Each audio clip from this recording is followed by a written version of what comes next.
manchettes aujourd'hui. Journée interculturelle à Berthierville. Bonjour à tous et bienvenue à votre bulletin d'information diffusé sur les ondes de CTRB, votre télévision locale et régionale, aujourd'hui, le 7 juillet.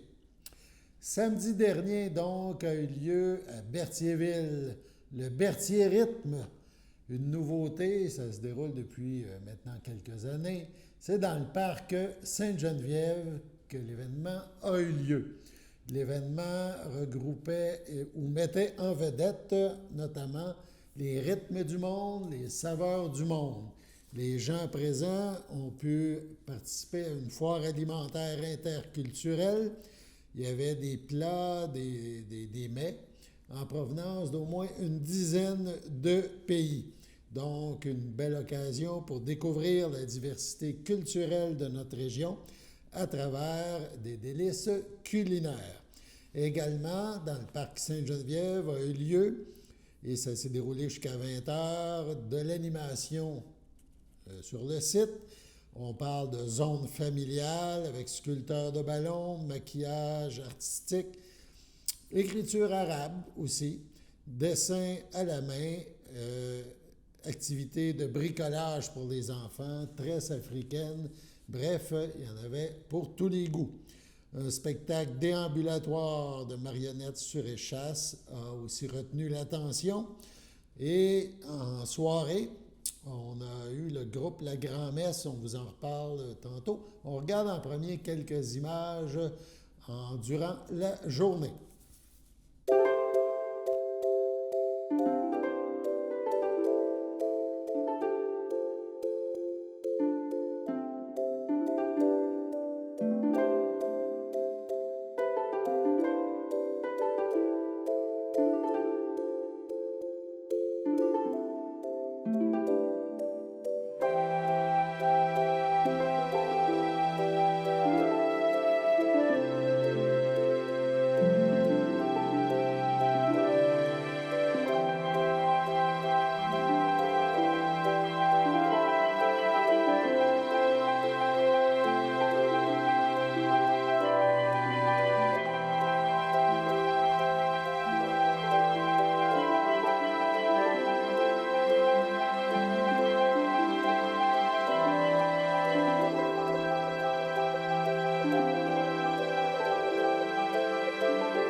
Avant qu'on prenne ces images, évidemment, il y avait plus d'action, des jeux gonflables, etc., et pas mal de monde dans le parc. En soirée, ça s'est rempli à nouveau. Le groupe La Grand-Messe a présenté un spectacle, un hommage aux cow-boys fringants. On a des images, elles proviennent des réseaux sociaux du maire Pierre Lahaye. On regarde.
étoiles filantes. Merci beaucoup du monde, on vous souhaite une excellente bonne soirée.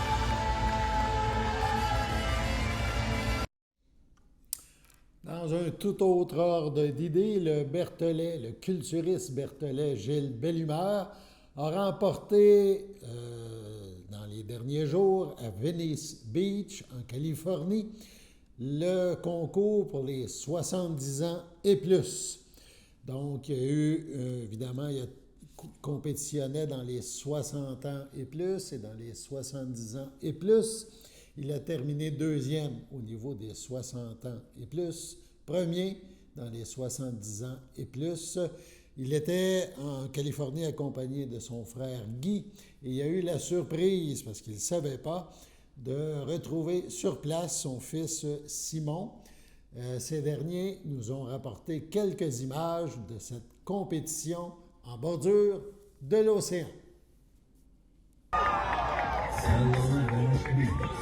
Enjoy this beautiful day.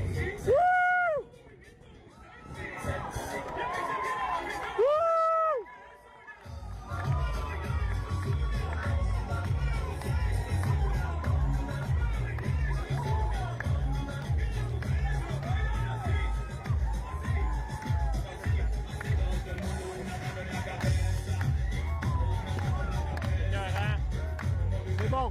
Yes. Just sexy.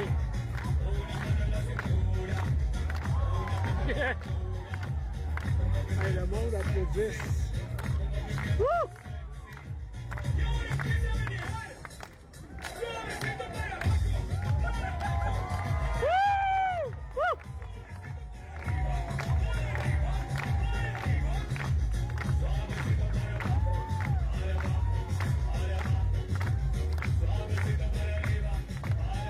Ah, tu vis pas.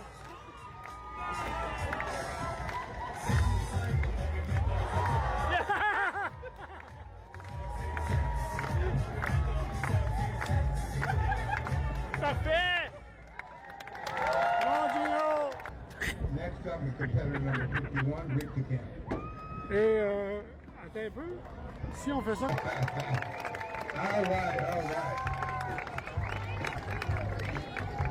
92 ans.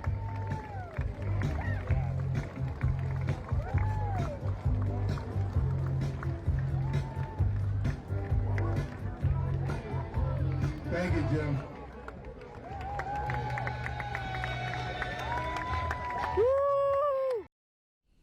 Donc, bravo à Gilles Bellumeur, qu'on peut voir sur nos ondes régulièrement dans des capsules La Forme, avec Bellumeur, c'est à suivre.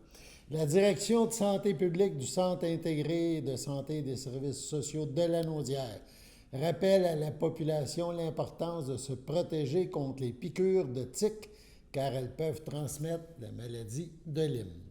Cette année, 16 nouvelles municipalités s'ajoutent aux 33 qui étaient déjà considérées comme endémiques l'année dernière.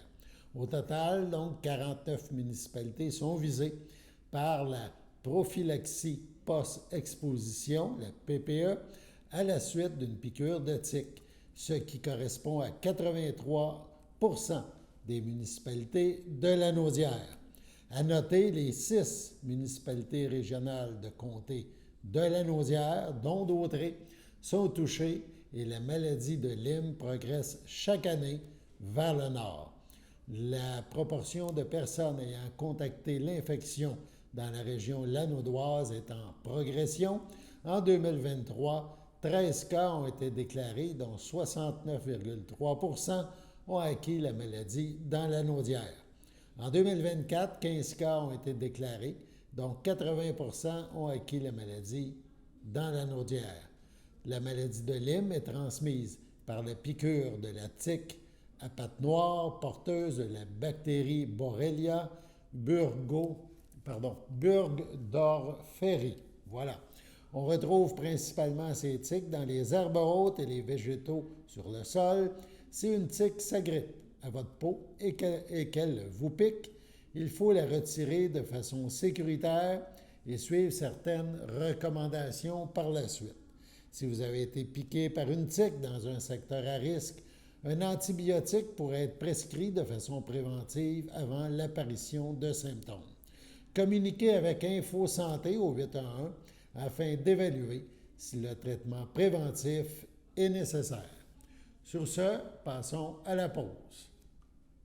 Votre station de télévision de Berthierville vous invite cordialement à son bingo hebdomadaire télédiffusé tous les samedis matins dès 9h30. Depuis longtemps, les fans de CTRB se divisent le joyeux montant de 600 $ chaque semaine à cette joute de bingo. N'oublions pas non plus le super bingo mensuel d'une cagnotte de 2000 $ que vous pourriez vous partager chaque premier samedi du mois. Un moment de fébrilité qui pourrait devenir payant pour plusieurs d'entre vous. Pour vous procurer ces fameuses cartes de jeu, les dépositaires participants sont à Berthierville, le dépanneur Formule 1, la station-service Arnois sur le boulevard Gilles-Villeneuve, le marché IGA Extra Famille Mont-d'Or sur la rue Gabriel-Brissette, le marché Métro Boucher sur la rue Notre-Dame et la pharmacie Proxime sur la rue Frontenac. À Saint-Ignace de Loyola, le dépanneur Proxy sur la rue de la Traverse, la boucherie Aldo sur le rang Saint-Michel. C'est donc un rendez-vous hebdomadaire chaque samedi matin à 9h30 sur les ondes de CTRB, votre télévision locale et régionale, celle-ci toujours en haute définition. Toute l'équipe de CTRB vous remercie de votre fidélité et vous souhaite bonne chance.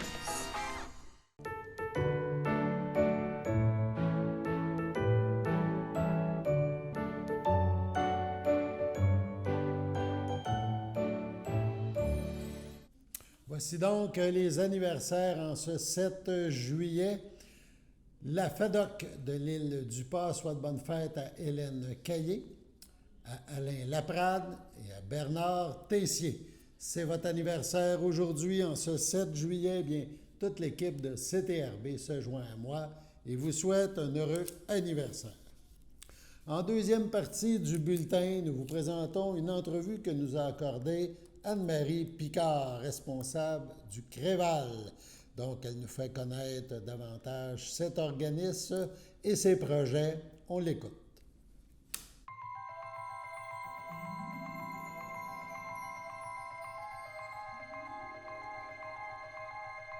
Je suis en compagnie d'Anne-Marie Picard, directrice générale de Créval. Bonjour Anne-Marie. Bonjour. Merci de venir dans nos studios, mais moi je pense que la première chose qu'on va parler, on a un acronyme Créval.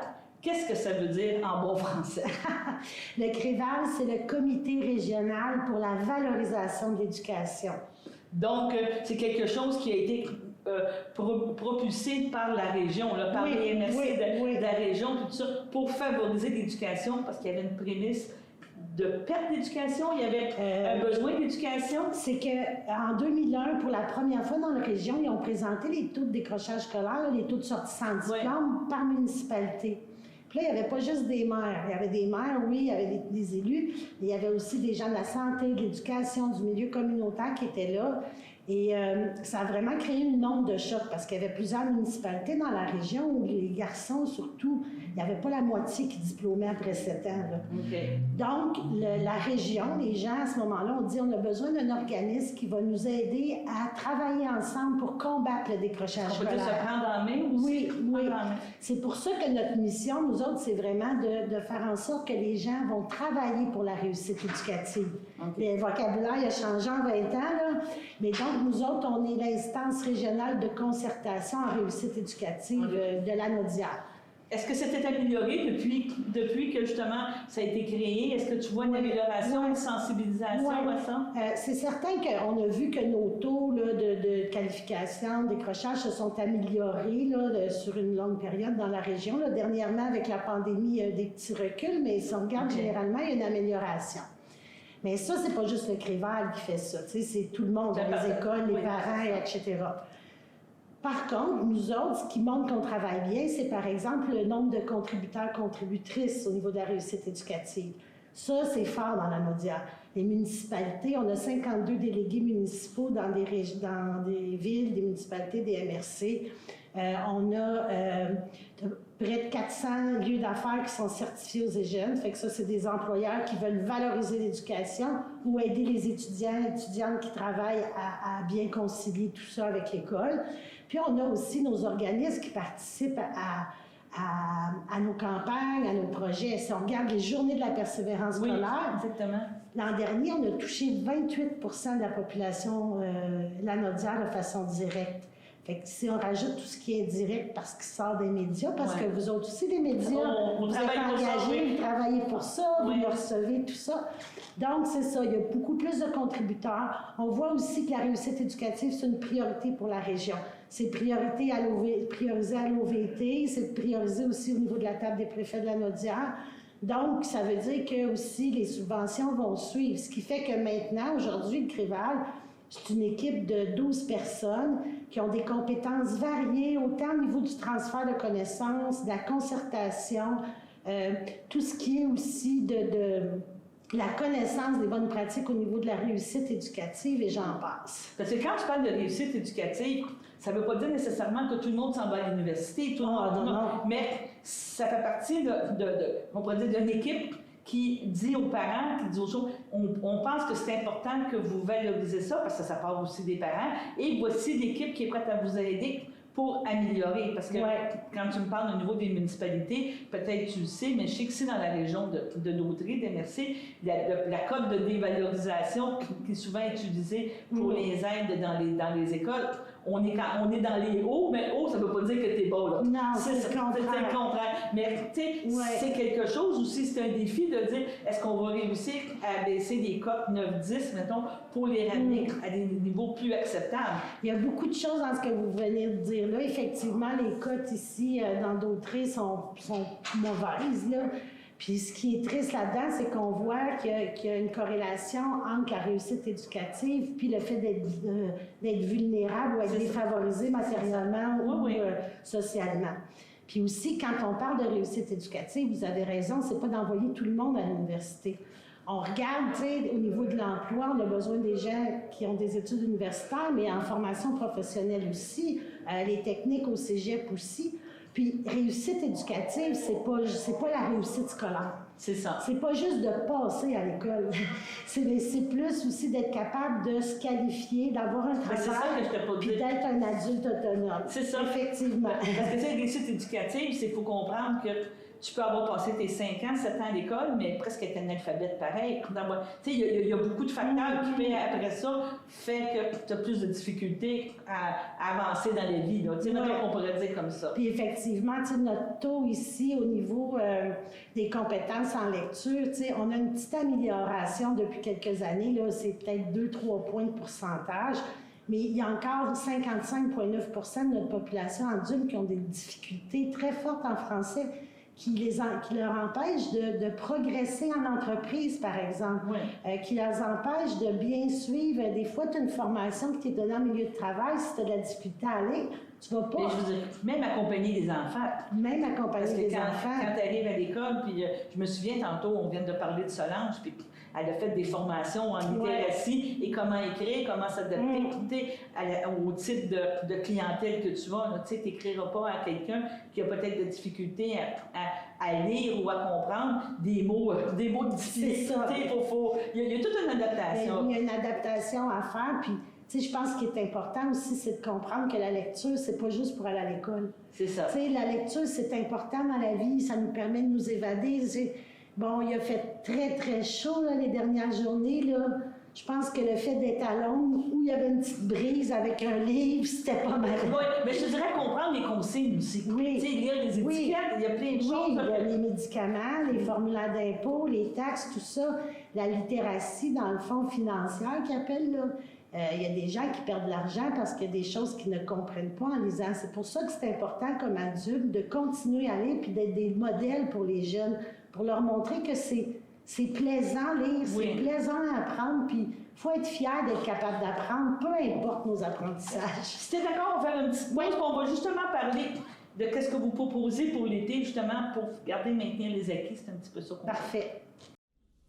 Sur ce, passons à la pause. Voici une plaque porte-clés des amputés de cœur. Quand vous utilisez une plaque porte-clés, vous protégez vos clés. Si vous les perdez, la personne qui les trouvera pourra appeler au numéro au dos de la plaque. ou les déposer dans une boîte aux lettres. Puis, les amputés de guerre vous retourneront vos clés. Gratuitement! Commandez vos plaques porte-clés aujourd'hui à amputédeguerre.ca. Et améliorer la vie des personnes amputées comme moi. Merci.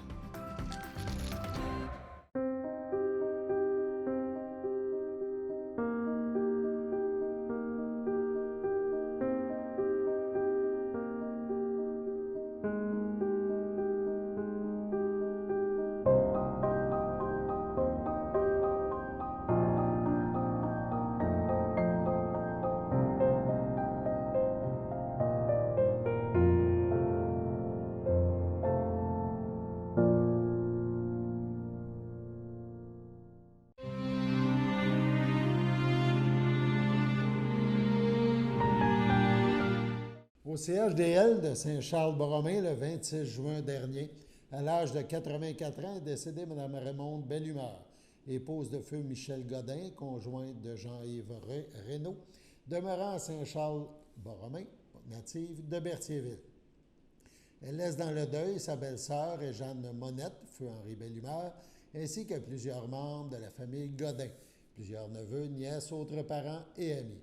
La famille vous accueillera vendredi 11 juillet de 19 à 21 h et samedi 12 juillet dès 9 h au complexe funéraire Efterio, 741 rue Notre-Dame à Berthierville, où la liturgie aura lieu le même jour à 11 h en la chapelle du complexe.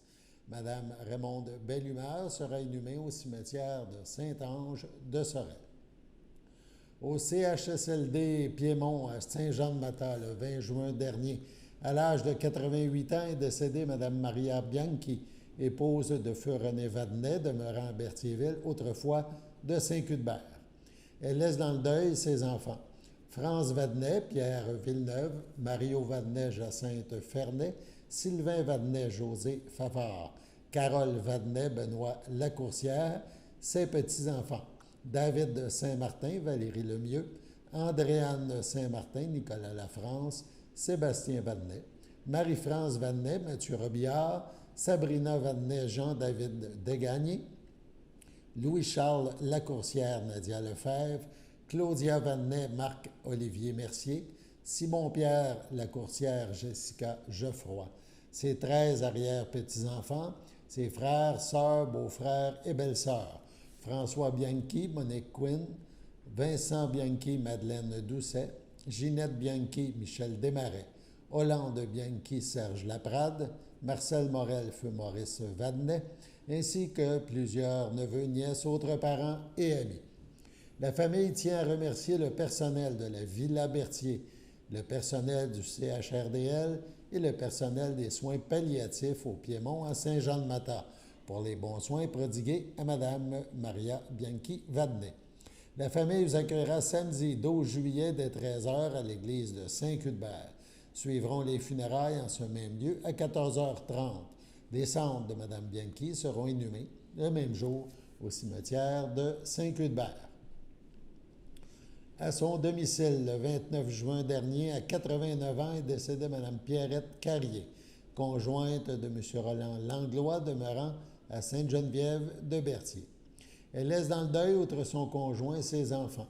Jeannette Ducharme, Sylvie Camille Ducharme, Alain Aldo Moreau, Jacinthe Ducharme, Alain Corriveau, Hugues Ducharme, José Goujon. Leur père, feu Raymond Ducharme, ses petits-enfants, Carence, Alexis, Julia, Amaryllis, Ami et Jannick. Ses arrière-petits-enfants, Artémis, Léandre, Mathilde, Sanguet, ainsi que plusieurs neveux, nièces, autres parents et amis. La famille vous accueillera vendredi 18 juillet dès 13 h au complexe funéraire Thériault à Berthierville. Suivra une liturgie à la chapelle du complexe à 15h30.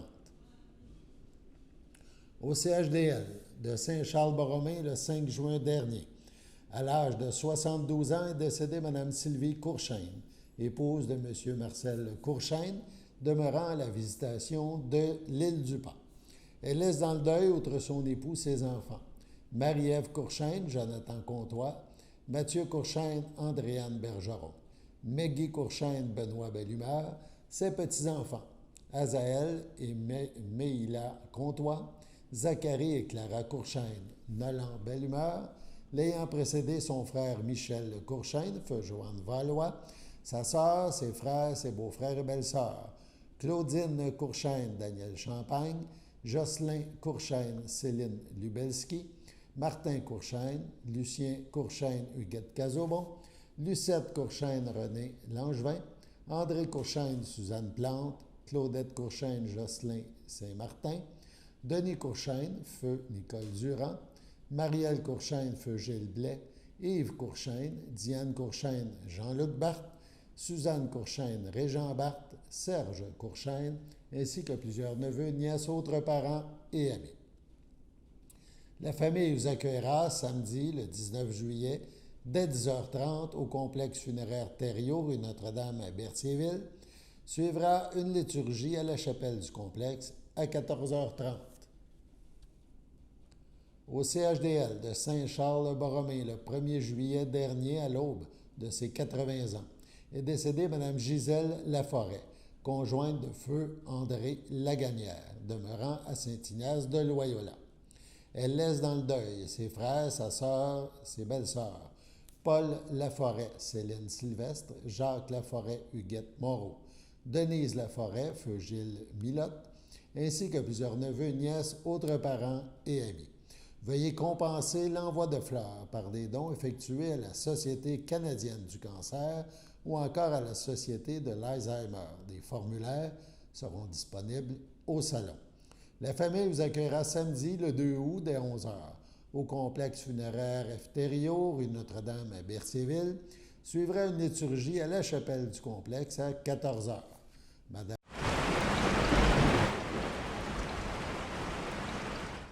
Bienvenue à votre météo avec Théo. Aujourd'hui, lundi soir, il y aura une température de 17, un ressenti de 16 ainsi que de la pluie de 5 mm. Nuit, il y aura une température de 16, un ressenti de 15 ainsi qu'un ciel variable. Pour mardi matin, il y aura une température de 17, un ressenti de 16 ainsi qu'un ciel ensoleillé avec des passages nuageux. Pour mardi après-midi, il y aura une température de 25, un ressenti de 29 ainsi qu'un ciel généralement ensoleillé. Pour mardi soir, il y aura une température de 22, un ressenti de 26 ainsi qu'un ciel aussi généralement ensoleillé. Et pour finir, mardi nuit, il y aura une température de 16, un ressenti de aussi 16 avec des passages nuageux. C'était tout pour votre météo.